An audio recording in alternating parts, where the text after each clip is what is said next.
Hello, folks. Welcome to Dangerous Ideas. I'm the most censored comedian, investigative comedian in America.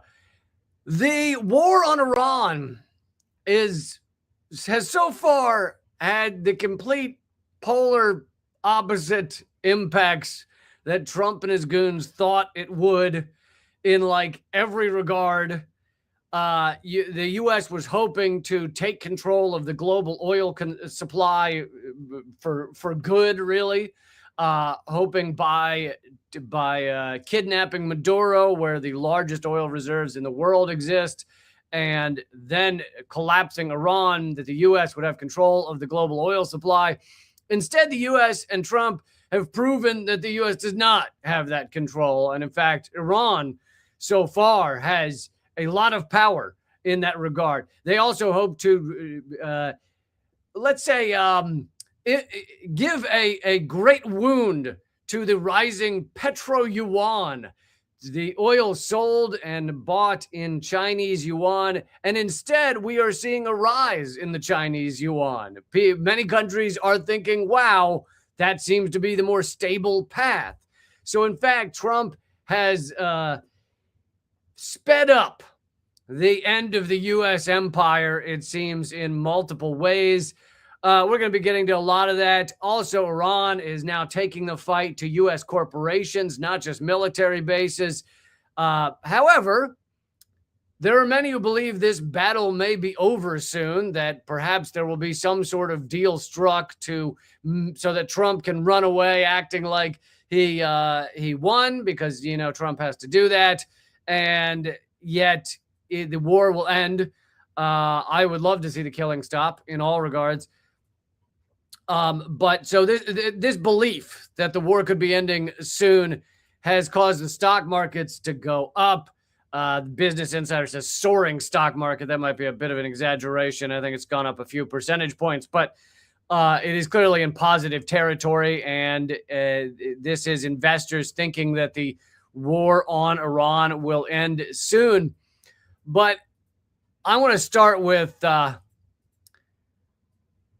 Iran. Has their latest play is that Iran has said they will now be taking the fight, taking the battle to American corporations that are at least partially responsible for the assassinations of Iranian officials.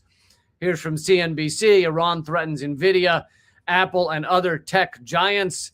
And I want to read you the actual statements from Iranian officials. Warning from the Islamic Revolutionary Guard Corps to the ruling body of the aggressor America. And I know you may not be used to that terminology, aggressor America, but can anyone deny that America is the aggressor here? You may not like it, but I don't mean you. You guys are awesome because you're watching this, but people may not like it, but you can't really deny the United States is the aggressor here. Anyway, they continue. You ignored our repeated warnings regarding the necessity of stopping terrorist operations. Another word that a lot of people in America might not like, terrorist. But when you bomb schools and kill 163 children in one of the largest massacres of children in recent decades, can you not understand why you're called a terrorist? Like, is there any better definition of that word? Anyway, necessity of stopping terrorist operations. And today, both in your terrorist attacks and those of your Israeli allies, a number of Iranian citizens were martyred. Since the main element in designing and tracking assassination targets is American ICT and AI companies in response to these terrorist operations. From now on, the main institutions involved in terrorist operations will be our legitimate targets. We advise the employees of these institutions to immediately leave their workplaces to save their lives. Residents around these terrorist companies, and you got to remember that the companies I'm about to list, they essentially all have offices or some have factories, but they all have some sort of footprint in and around, not in Iran probably, but around Iran, within striking distance of Iran's drones. So they're saying residents around these terrorist companies in all countries of the region should also leave their locations with a 1 kilometer radius and move to a safe place. Companies that are actively involved in terrorist designs will be subject to reciprocal action for every assassination.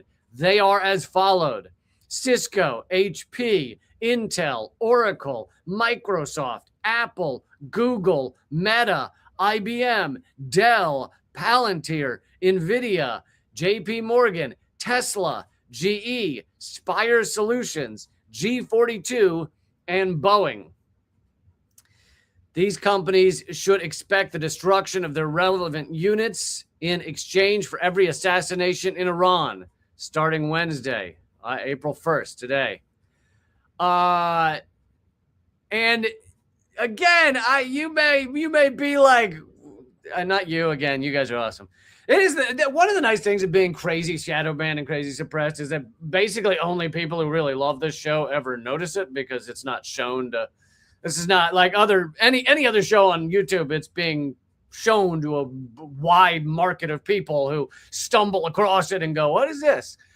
Since I'm never shown to anyone except people who actually seek my stuff out because they do all they can to suppress my work, it means it's only cool people watching. So, Lady in the chat says, Lady Hawk in the chat says this is April Fool's. No, I don't believe this is April Fool's. I don't think the IRGC is involved in April Fool's right now. I also don't really think that April Fool's is probably an Iranian thing. I don't know that they have that. So anyway, not you guys, but a lot of people may go, "Oh, this is not fair. It's like, what, fair?" These companies they are involved in murdering Iranian officials on a daily basis. They are involved in murdering Iranian children on a daily basis. They are involved in murdering innocent people across Iran, across Gaza, Lebanon, Syria. So could you not understand why a country that's being attacked is now like, well, we're going to start going after the companies that help you murder us? You know, it it kind of reminds me of a Louis C.K. joke where he's talking about U.S. troops and he's like he's like, sure, we should all support the troops. You know, he says all the stuff that we hear. We should all support the troops. They're fighting for our freedom. Blah blah blah. And he goes, but maybe if you go to another country and start shooting at people, you shouldn't be surprised if they shoot back. Maybe that's not so shocking. Like, did we just expect Iran would just sit there and wait to be killed? Is that what the officials thought? Because, again, I can't stress this enough. Everything that Trump and his slime mold minions thought was going to happen has not happened.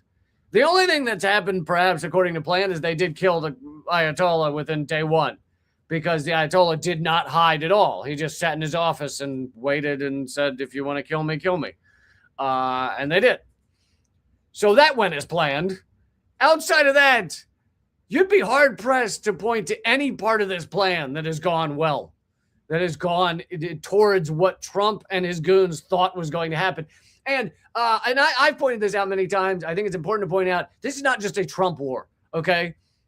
The U.S. has had designs on attacking and collapsing Iran for decades.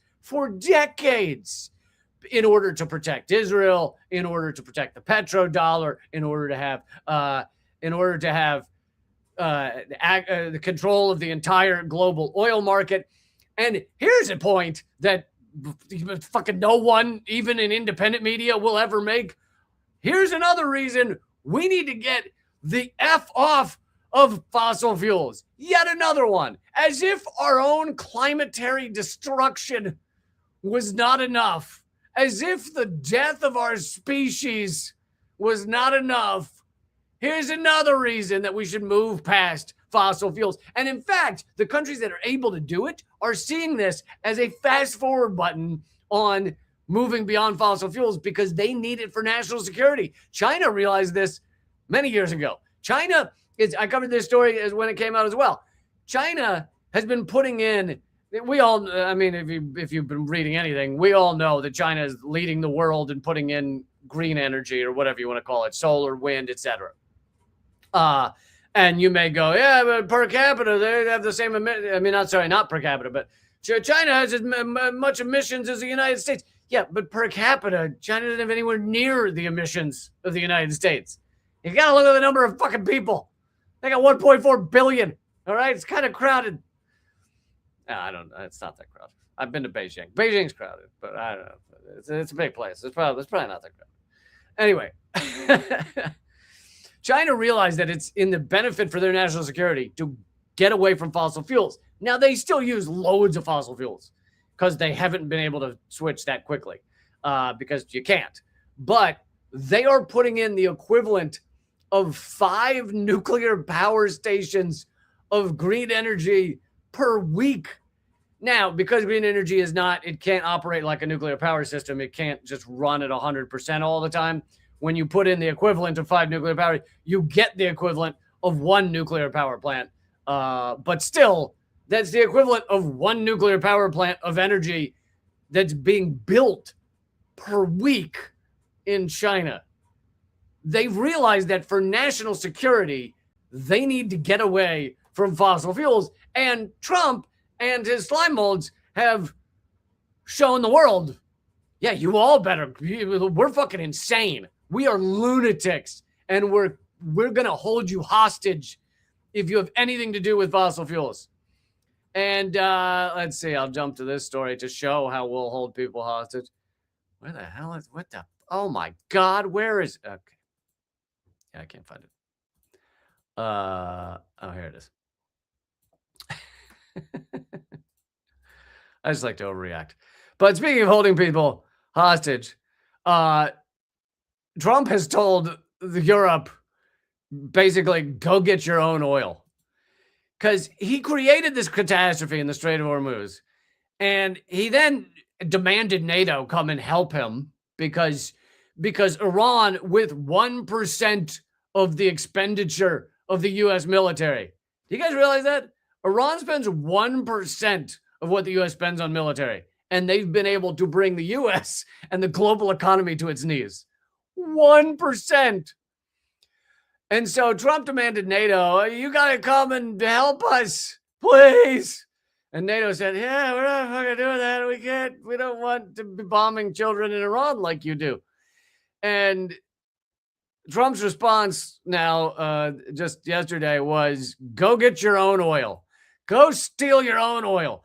Yeah, you know the reason Europe doesn't have oil is because we created a proxy war in Ukraine and sanctioned Russia to the level and got all of our vassal states in Europe to agree to it, because the U.S. said we cut them off if they didn't, to agree to sanction Russia. So now all of that Russian energy, all of that Russian oil that would have been cheap for Europe is now cut off. So now Europe is getting oil like from the United States, which is crazy more expensive. And anyway, the oil markets are going haywire. You're around $100 a barrel now. And by the way, we also it'll take, there's so many levels to this, but even if there were a ceasefire today, let's say there is a ceasefire in the next few weeks, like the stock market believes there will be, the ramifications are going to ripple through the global economy for months to come. For months, even if it all ended today. For one thing, you can't restart oil wells that quickly. It's a thing. I'm not going to get into the details of it, but oil wells are not just an on-off switch. It can take months to get them restarted. But beyond that, the ramifications, the hyperinflation, we may be seeing a global recession. All these things take a while to ripple through the global economy. And you could have a ceasefire today, and those ripples are still going. They're still going to come. But anyway, Trump is now yelling at Europe to go get your own oil. But of course, the irony is the reason Europe is having oil issues or expensive oil issues is because of the U.S. It's all because of the U.S. Now, Trump has also announced just today, I think, that Iran asked for a ceasefire, and he said he's considering it. But Iran said they didn't ask for any ceasefire. So Trump is just lying to make the stock market ease up. There's been no sign that Iran actually asked for a ceasefire. And as I brought to you a week ago, Iran wasn't even responding to Witkoff's messages to them saying, let's talk about ending this. They weren't even answering him because they wanted to show, they view this as their chance to show the U.S. and the world that they have the ability to protect themselves against an existential threat. I forgot. I actually have here's the actual post where Trump said, go get your own oil. All those countries that can't get jet fuel because Strait of Hormuz, it's not because of Strait of Hormuz, it's because you're a fucking idiot. Like the UK, which refused to get involved in the decapitation of Iran. You mean refused to get involved in your Operation Epic Mistake? I have a suggestion for you. Number one, buy from the U.S. We have plenty. And number two, buy expensive oil from the U.S. That sounds great. And number two, build up some delayed courage, go to the Strait and just take it. Yeah, because as we've seen, Iran has no power at all, and the U.S. has been able to just take it. How's that just take it going so far in Iran? Is it working? So there's Trump having his hissy fit.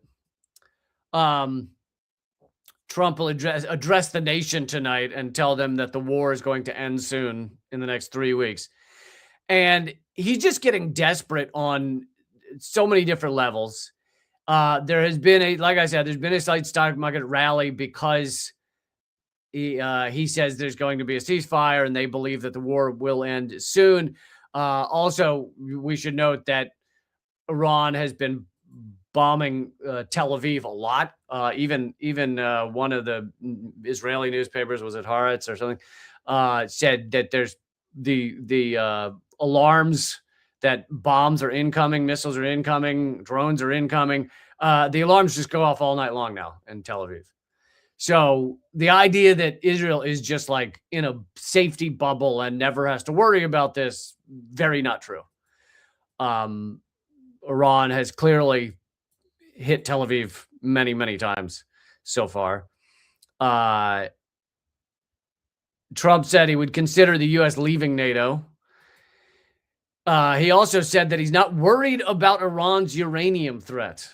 Basically, the fake reason that they gave for going after Iran, which did not actually have to do with weapons of mass destruction.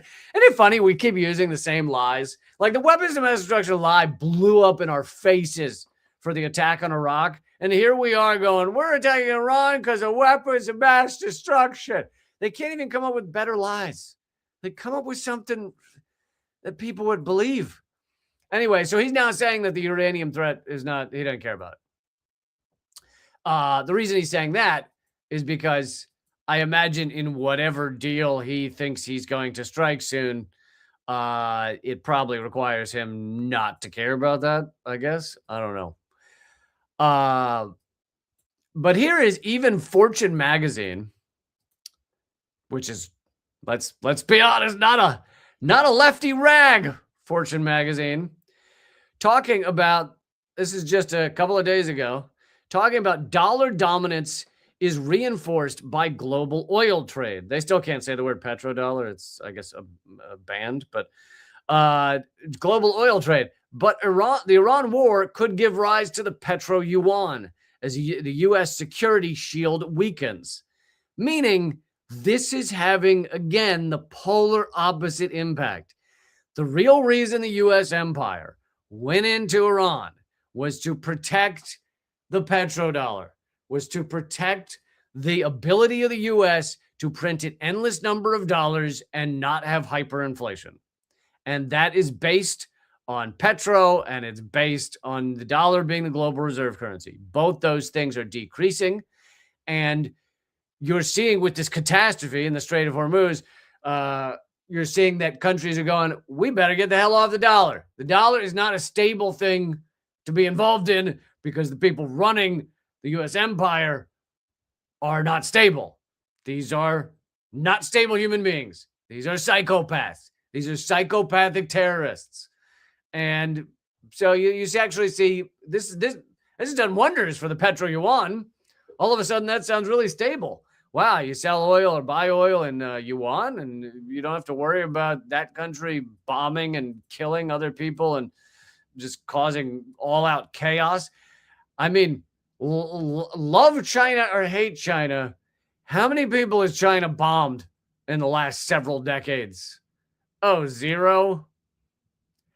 How many military bases does China have outside of China? One? How many military bases does the U.S. have outside of the United States? Oh, 900? So, yeah, Fortune magazine saying this has been a big boon for the petro yuan. Polar opposite impact of what Trump and the U.S. empire were seeking. Let's see.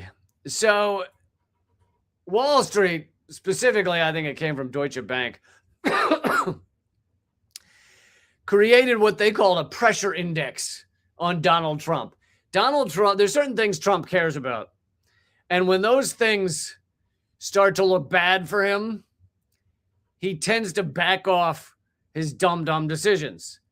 And they created this index to show the pressure on Trump and when he's likely to back off of dumb decisions.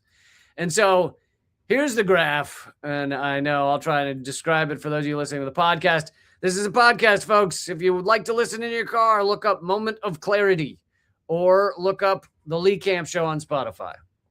Had to rename it on Spotify because I was banned on Spotify. So here is Deutsche Bank's pressure index on Donald Trump. And you'll notice a spike in April 2025. That spike was caused by Trump's lunatic tariffs, his Liberation Day tariffs, okay? Basically saying that he was going to put crazy, debilitating tariffs on every country around the world. He then largely backed off of a lot of those tariffs. And you see the pressure index went down after he did that. The pressure index is based on, it's calculated as the 20-day change in the S&P 500, the 10-year U.S. Treasury yield, Trump's approval rating, and the 1-year forward of inflation. So those are the four things that you and I, you might care a little bit about some of those. You definitely care about inflation a little bit, but but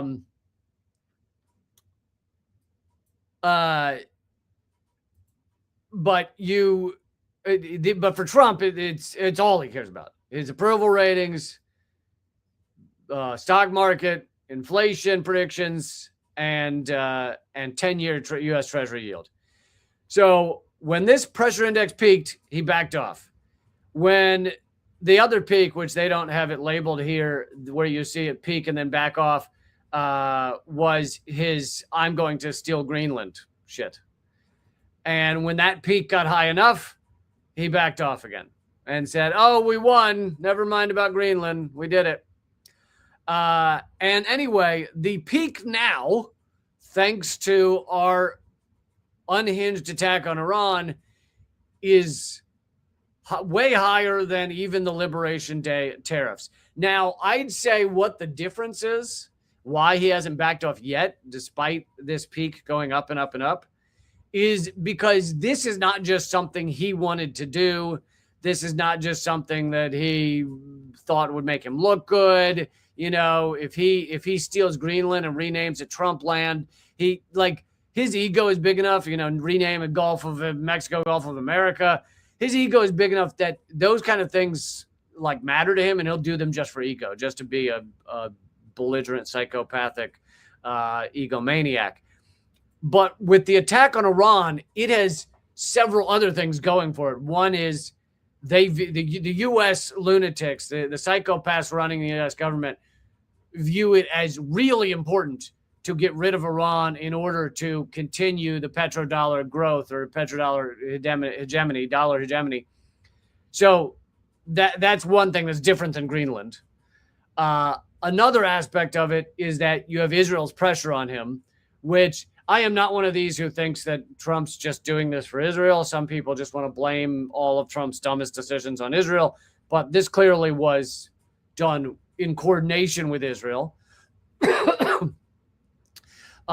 Israel has wanted to get rid of Iran forever. And so there's more pressure to keep doing this than there was with Greenland or there was with the Liberation Day tariffs. So I think that's why he is not back down yet. But we're quickly approaching that place where it seems like Trump should want to back down. One can only hope. But yeah, this pressure index is a pretty interesting thing. It's what Trump cares about. And the other thing is you should also keep an eye on Trump's visit to China. Trump planned the visit to China for today. I think it was supposed to be today, wasn't it?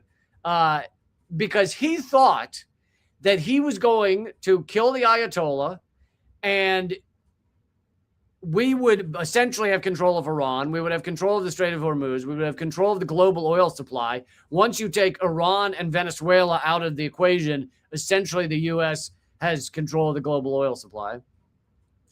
And he thought that he was going to go to China with this really big hand to play. China defeated us in the tariff war, as you'll recall, because the deal Trump ultimately signed with China over the tariffs was essentially back to where it was a year ago. He called it a win because he has to pretend he won things because he's a fucking child. But he called it a win, but it basically was back to where it was a year ago. And how did China defeat us in the tariff war? They did it with rare earth minerals. Rare earth minerals, China has a monopoly on processing of rare earth minerals. And they also have a lot of them or have access to a lot of them, but rare earth minerals are not that rare. The U.S. can get them from other places. But what we can't do is process them. And without that, you can't control any of our weapons. You can't control all our computers, our phones, everything. And so China basically said, we are going to cut off rare earth minerals if people don't do what we want. And so Trump gave in with the tariff game. Now, he thought what he was going to do is take over the global oil supply, then go meet in China and say, we're going to cut off all of your oil unless you do what we want with rare earth minerals. He thought he was going to have this massive hand to play. He thought he was going to go into China, big dick a-swinging. And instead, it has not worked out that way. So he keeps delaying his trip to China. Now he's saying it's going to be in May. I would not at all be surprised if he delays it again because of this catastrophe that he's overseen with Iran in regards to Iran. Yeah, I'm also seeing reports that Iran has already attacked an Amazon data center, which is what they said they would do. So you're helping kill our people. You're now an official target of military, of war. Here's the thing. I'm opposed to war. I'm one of those crazy peacenik people who thinks all of us should not be killing innocent people. But if you're in the game of war, if that's your game, do you not consider those who are helping murder you legitimate targets? I don't know. People who are more into war, people who get a real hard on for war, they can debate that better than I can. But so in our desperation, in the flailing of the U.S. empire, here is Hegseth saying that the U.S. will now be taking over a quarter. It's really over a quarter. I don't know what it is population-wise, but it's definitely at least a quarter of the world. He just outright says, we're going to take over a quarter of the world. That is why President Trump has drawn a new strategic map from Greenland to the Gulf of America to the Panama Canal and its surrounding countries. At the Department of War, we call this strategic map the Greater North America. Why? Because every sovereign nation and territory. By the way, Greater North America, sound familiar? I don't know, like Greater Israel? Sound like the Israeli plan to steal a lot of the countries around them? Oh, interesting. Israel and the United States have the same fucking lunatic psychopath plans. Here's Greater America. North of the equator, from Greenland to Ecuador and from Alaska to Guyana, is not part of the global south. It is our security perimeter in this great neighborhood that we all live in.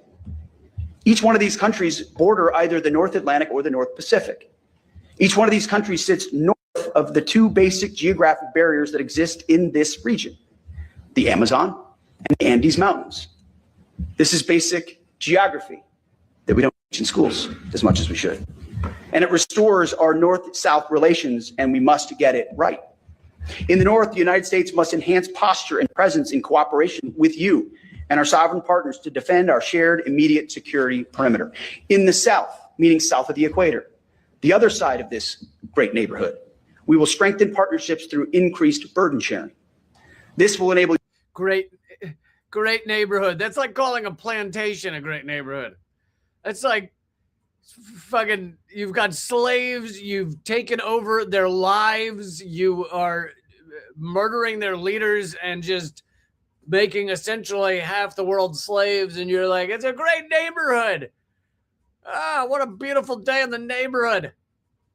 You to take a greater role to defend the South Atlantic and the South Pacific, and to secure critical infrastructure and resources in partnership with us and other Western nations. This is what we did in World War II, just like we sunk ships with torpedoes in World War II. He's referring to the innocent Iranian people on that ship that they weren't firing at anything. They had nothing to do with any kind of battle.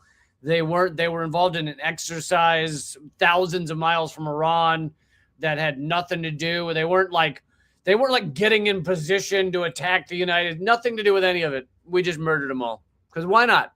Because, I mean, if you're going to be... Listen, If you're going to be psychopath, you got to go down the psychopath. At the Department of War, we called it the quarter sphere defense. All right, you want to see a map of what this insanity looks like? This would be the size of greater America. This would be the size of how much they want to take over. All of Mexico, all the way down to Panama Canal, but then even beyond Panama Canal, you got Venezuela, Colombia, etc. You got all of Canada, you've got Alaska, Greenland. This is what he's calling, and of course, Cuba. This is what he's calling greater America.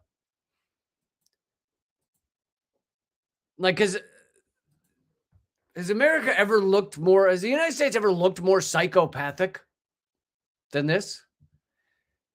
Has the United States ever been more of a terrorist entity other than when we first came here and genocided everybody? Jesus.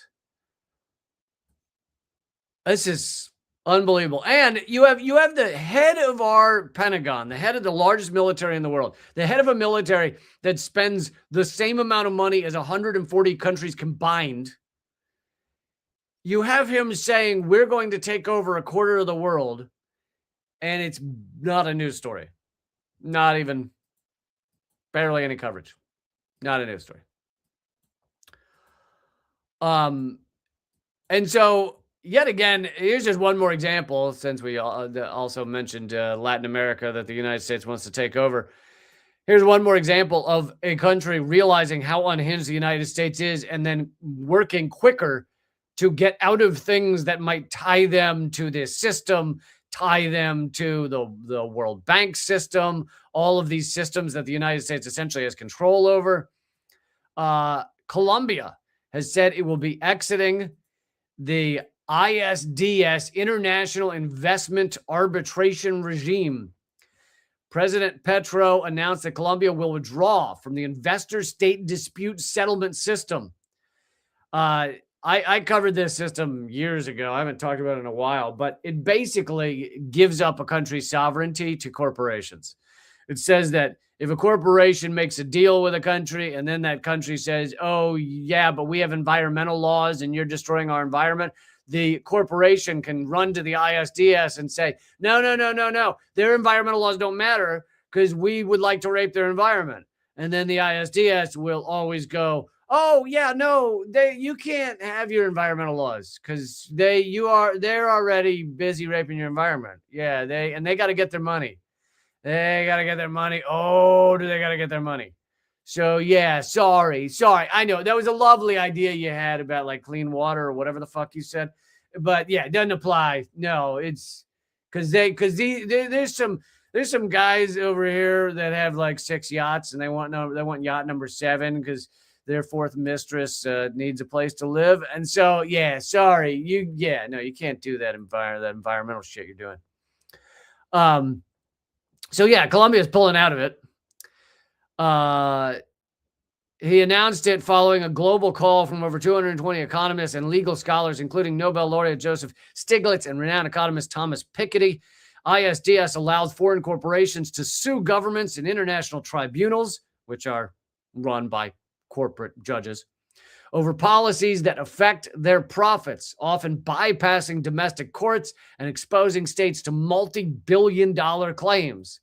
So these countries are like, well, we don't have $50 billion to pay, Nestle because they want our water. So instead, we're just going to keep letting them rape our water because we don't have that kind of money.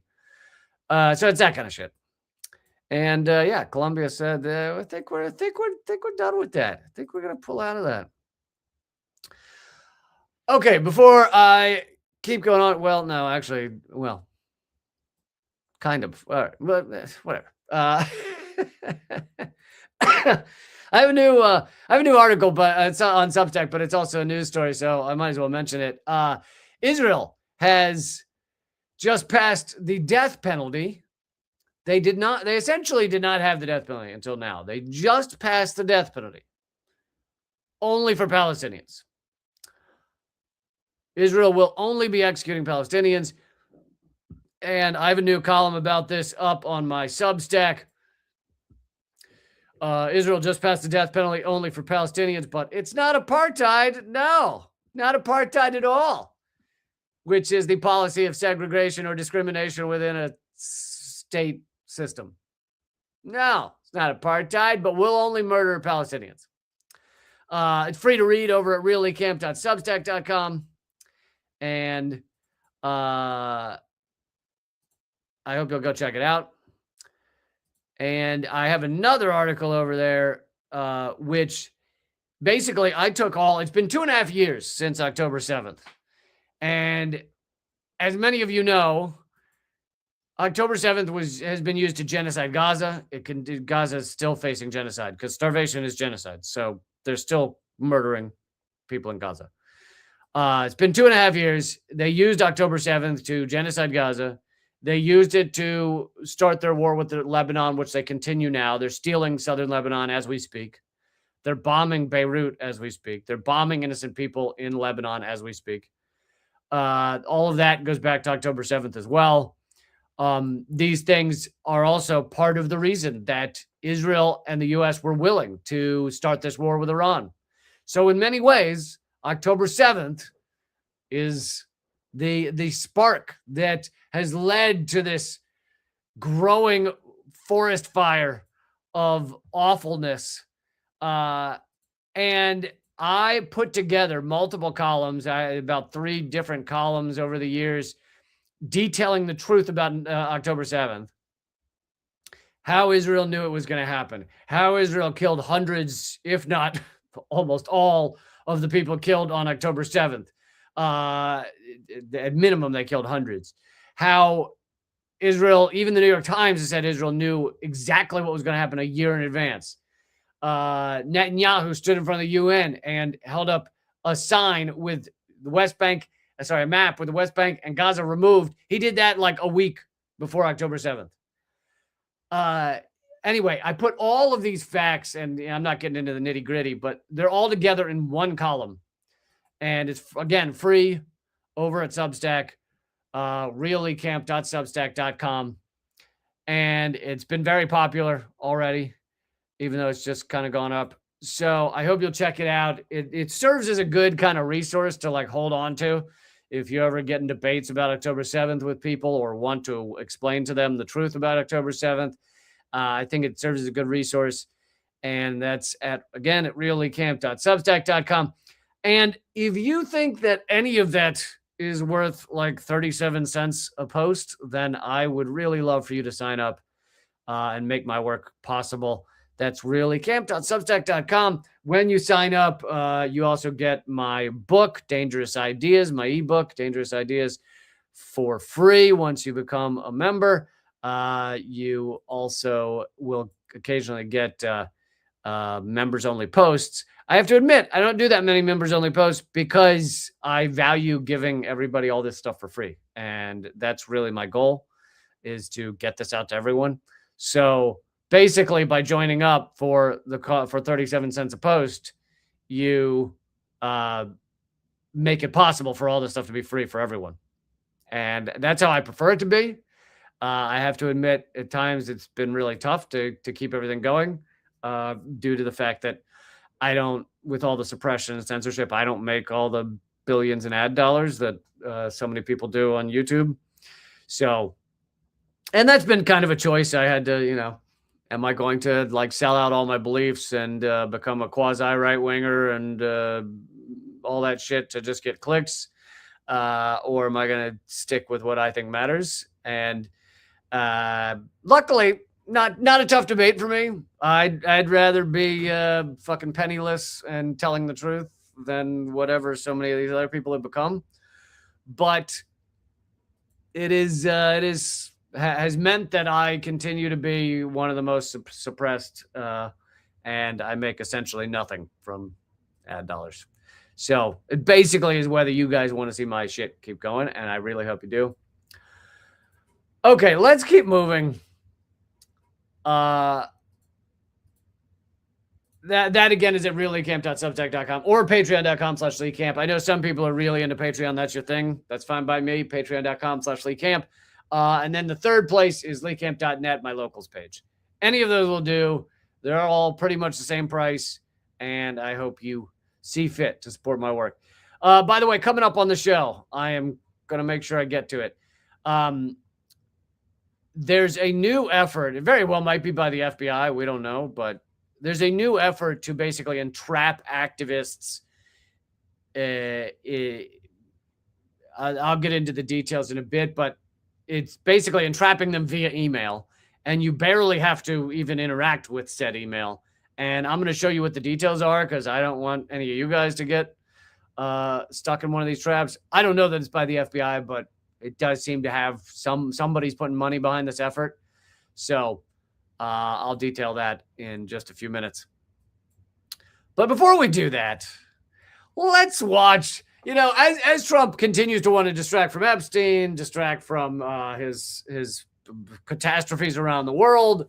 He's doing that in a bunch of different ways, throwing a lot of shit at the wall. One of them is this technique, which is aliens. There's aliens, and they're coming to get us. Oh my God. And it's, I couldn't even begin to describe it. I couldn't do it justice. But I did watch the clip so this is her. This is Representative Luna, very close to lunatic. And, she's one of Trump's favorites. And they'll mention that she went on Joe Rogan several months ago and explained how aliens are here, blah, blah, blah. And I made fun of that back in the day, but here she is again. And anyway, you'll see. Committee task force on the declassification of federal secrets. She has said that there is evidence of interdimensional beings that can operate through the time spaces that we currently have, which is obviously going to catch a lot of people's attention. Anna Paulina Luna, thank you very much, Congressman. It's good to have you with us today. I want to go back to that. You told Joe Rogan in a podcast in August when you were discussing all of this that you have viewed evidence of interdimensional beings here on Earth and that they operate through the time spaces that we currently have. Can you explain what you mean by that? Yeah, I think that a good example would be some of the photo visual evidence that we've seen directly in some of these classified briefings that will now be made public. One of the famously now, infamous videos that we showed in one of our hearings was actually a video that was dead dropped to Eric Burleson, who's a member of Congress, from within the Department of War. And it shows a UAP, an unidentified air phenomena, deflecting a Hellfire missile. Okay, let's just stop there for a second. So you've probably seen the blurry footage of the Pentagon saying, we saw this video and I don't know, maybe it killed a Hellfire missile. Well, I'm sure the Pentagon or the CIA would have no interest in just getting us all freaked out about aliens. There's no use in that. Considering the amount of money we spend on military and they have to keep defending that amount of money, $1 trillion a year, you don't think saying, these aliens are going to get us might help in that regard, help in distracting people. There is absolutely zero reason to believe a blurry video coming out of the Pentagon shows you aliens. On top of that, she said they can, what did she say? Go through different times. How does this blurry video show you that aliens are hop, skipping, jumping through time? I don't think that's what. And this was taken off of ISR footage off the coast of, I believe it was Yemen. So long story short, there have been briefings that we've received as Congress that leads us to believe that, yes, there is definitely an advanced technology out there that's not created by mankind.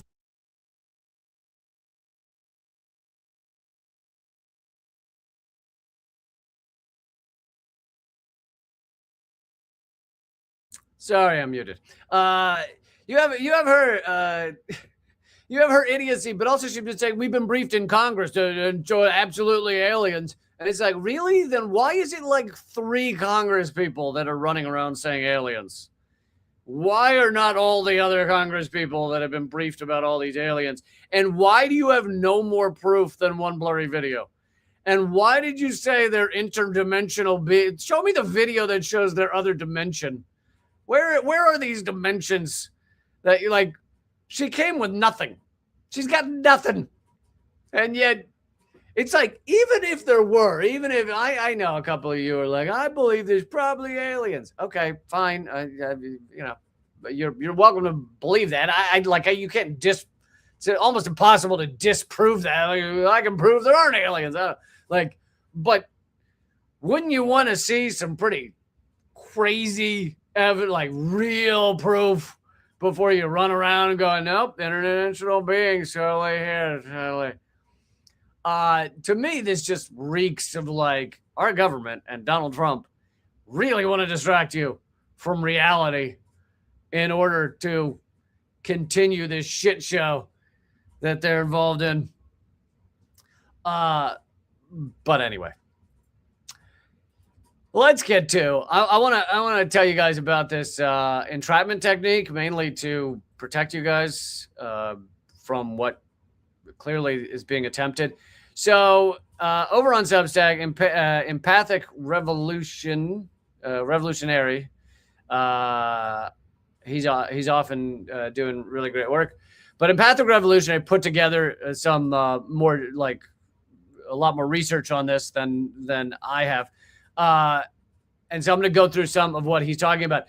But I do have firsthand experience with getting an email like this. So whatever this is, whatever this group is that's trying to entrap people, and I don't know whether they've just, created an army of bots that emailed me, but whatever it is, I got this email, so I can vouch to this existing. If I hadn't gotten that email, I'd probably go like, well, I've never heard of that, so I don't know if this is going out to a lot of people or not. But I have heard of it. I got this email, and I didn't know what it was, probably a month or two ago. So he calls it he goes through the steps of how they're entrapping people. And this is, again, just via email. This is not like you met up with somebody who handed you a Molotov cocktail. This is, you get an email, and he doesn't have an example of it here, but it has a lot. Usually, the email I got had a lot of detail, like more than an average person reaching out to you saying like, hey, can we talk? It's like a fairly long email.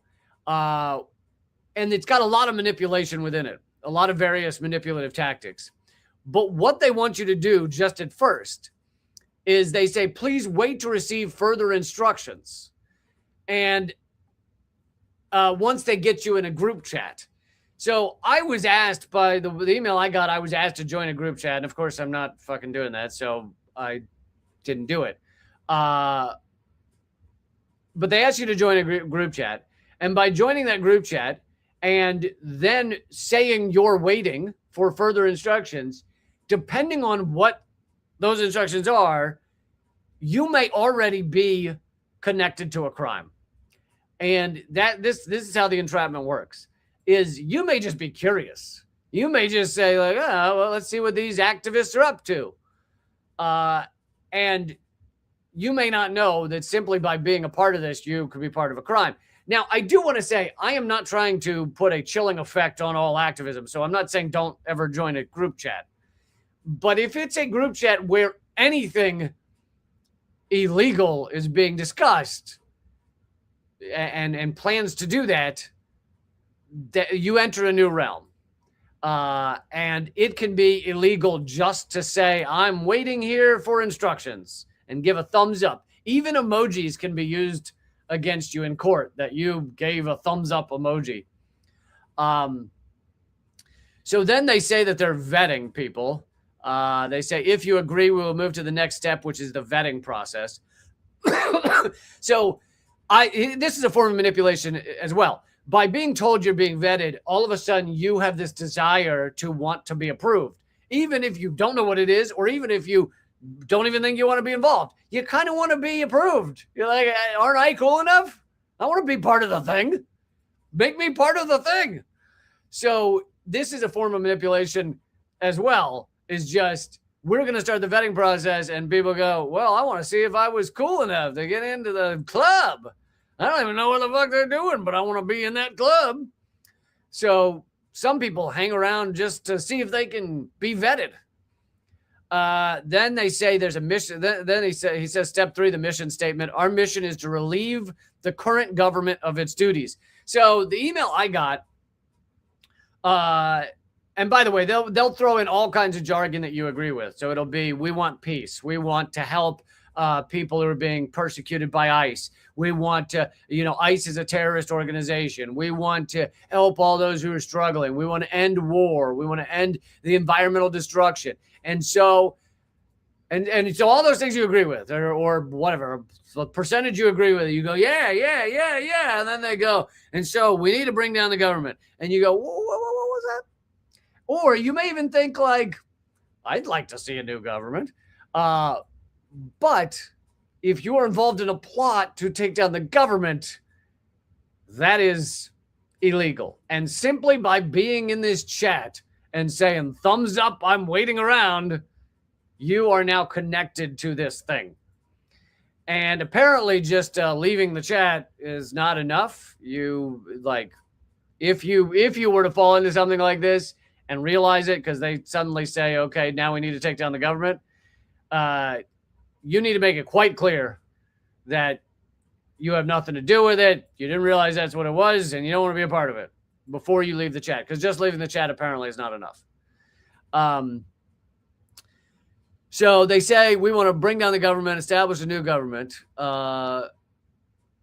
We would be planning for defensive, not offensive action in accordance with our Second Amendment rights. So then they also try to couch it in legality. We have Second Amendment rights, but that's manipulation as well.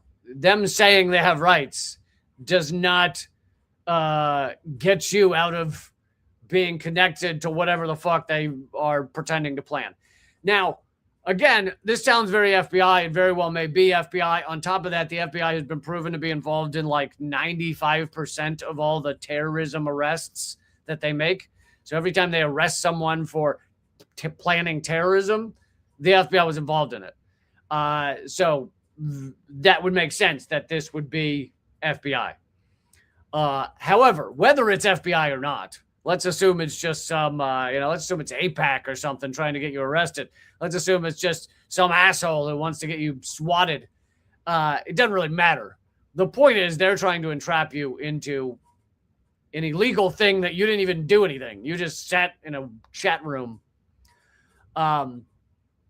He says in the article, this is the legal threshold. The moment a criminal purpose is stated explicitly in a group and a participant does not leave, courts have ruled the continued presence can constitute tacit agreement. This message describes a plan to overthrow the government and arms for it. Basically, by saying Second Amendment rights, they're saying we will be armed. Anyone who reads this and stays is then in a legally dangerous position. The framing of peaceful assembly and quote-unquote defensive action does not neutralize the legal exposure. Federal prosecutors look at the stated objective, displacing the government, not the tone in which it is announced. So they then try and get you to give an emoji reaction. They say, please react to this message with a thumbs up or a heart to continue in the waiting room. So they're trying to get you hooked in by giving the thumbs up or the heart. They then, step 5 is the encrypted communication directive. We will only ever use Signal or Proton Mail to contact you. So again, this is more manipulation. I mean, there's about 30 different types of manipulation in this. This next one is you assume that because they're asking for things to be encrypted and they don't want things to be public, that they must be on your side. They want to protect you, right? They're saying to you, let's make this encrypted so that we can keep you safe. And of course, that is a trick. They want to arrest you. They want to get you involved in something that's illegal, and that's not keeping you safe.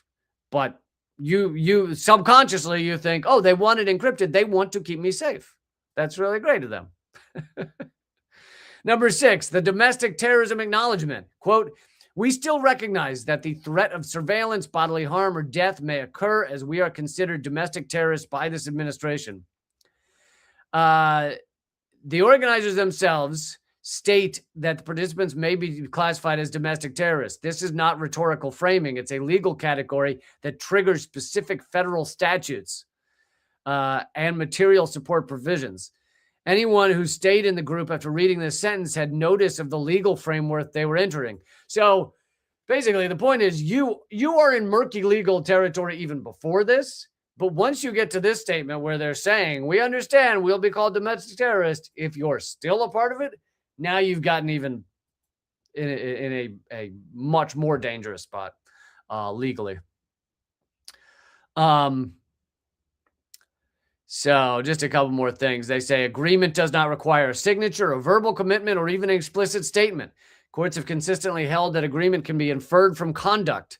Relevant conduct includes staying in a group after its criminal purpose has been announced, following the group's operational directives, such as moving to encrypted platforms. Oh yeah, I didn't mention that by moving to encrypted platforms, you're following an instruction by the group. So you now have done something that they're asking you to do, which is another step legally. Taking any preparatory step consistent with the plan, failing to withdraw and distance yourself once the purpose is clear. So, yeah, he goes into more of the legality of it. And he shows some of these chats that were sent to him or sent to friends of him. And I got one very similar. Like I said, I don't remember all the details of it because I kind of barely glanced at it. At first, I thought it was just, I get a lot of emails. And at first, I thought it was just a fan who was talking about some activism they were doing. So I half ignored it. And then the next one they send is like, join this chat with this awesome chat with activists. And we need to remove the government and blah, blah, blah. And I'm like, what? Like, I'm not part of your remove the government group. And I had no idea, my red flag on this person seems to be a bit unhinged was going off, but my red flag on this is the FBI was not going off. So maybe I'm too naive. I don't know. But I wanted to cover that story both to show how horrific our FBI is and how they're trying to trick people into just like, because what you like, largely what you're going to end up prosecuting, the people you end up prosecuting, which is true for a lot of these so-called terrorist arrests. It's often a lot of lonely people. It's a lot of people that are often not the brightest in the world. And I'm not trying to say that insulting, but there are a variety of IQs in this country. And so, oh, wow, you found a lonely guy who has never been all that bright. Like, congrats. And now he's locked up in prison for 20 years. It's like just fucking awful. And anyway, so that's another reason I wanted to bring it to everyone is just like, and I actually think one of the worst, one of the probably the biggest number of people that could get caught up in this are people who are just curious as to what it is. So they're not thinking, oh, I'm going to run it at the White House with a Molotov cocktail. They're not like, it's not like that. I think a lot of people are just like, I wonder what's going on here. I wonder what these people are involved in. What are they talking about? And then they end up three out of 5 steps into the process because they were like, I want to see what these people are doing. Okay. And so I wanted to make sure you didn't fall into that, but also let you know how unhinged our possible FBI is. I don't know that's FBI, but very well could be. Okay, folks, there's no Unredacted tonight. Tomorrow, it's our second week off, but we will be back the following week. However, I will also be back with another live stream Friday, 3 p.m. Eastern, noon Pacific. If you think you got 37 cents, or if you think the work I do is worth buying me a beer a month, then I hope you'll join up at realleecamp.substack.com or patreon.com/leecamp. And I will see you Friday. Keep fighting.